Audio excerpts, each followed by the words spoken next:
When you fall in love, there's one topic new couples hesitate to bring up: money. I got caught up in what I call the love clouds. Stories can shift, context can change, but numbers don't lie. Bachelor Nation fan favorite Jason Tardik sharing the lessons he's learned from his life and his career in banking when it comes to talking about finances in his new book, Talk Money to Me. Was there a point in your previous relationship where you knew you needed to say something about money? You know, I look back at those days, and I lived in Seattle, and I ended up moving to Nashville. And then the first weekend, we rescued a dog together. You think about all the moving parts there, and someone who has the experience that I do within, the personal finance realm, and still at that level, I wasn't stepping into conversations that needed to happen. Jason outlining the money basics every couple should discuss. You gotta know your individual's credit score, you gotta know annual expenses, you then have to know what they are making per year.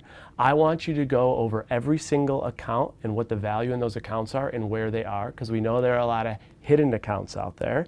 There's something called debt to income ratio, so I want you to know that. There's a net worth section, understanding one another's net worth and benchmarking it. Then you want to understand what their total risk tolerance is. And then the last one is, what age do you want to retire? Money, one of the leading causes for divorce. Jason says it's important to find out early on if you're financially compatible. I think even if you're going on a first date, you could ask questions like, you'll win $1 million today. You got to spend every dollar. How are you going to spend it? Or something even funny like, last 6 months, what's the most outrageous purchase you made? Because a lot of our consumption has to do with our behaviors, and a lot of behaviors create connection when we openly talk about them. Because that's a hard thing to share. Yeah.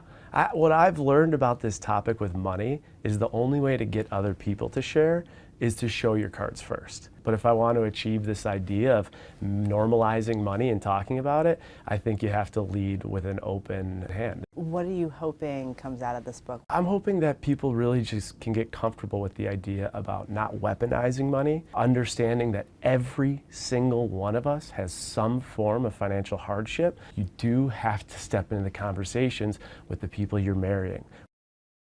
It's good to know that stuff going in.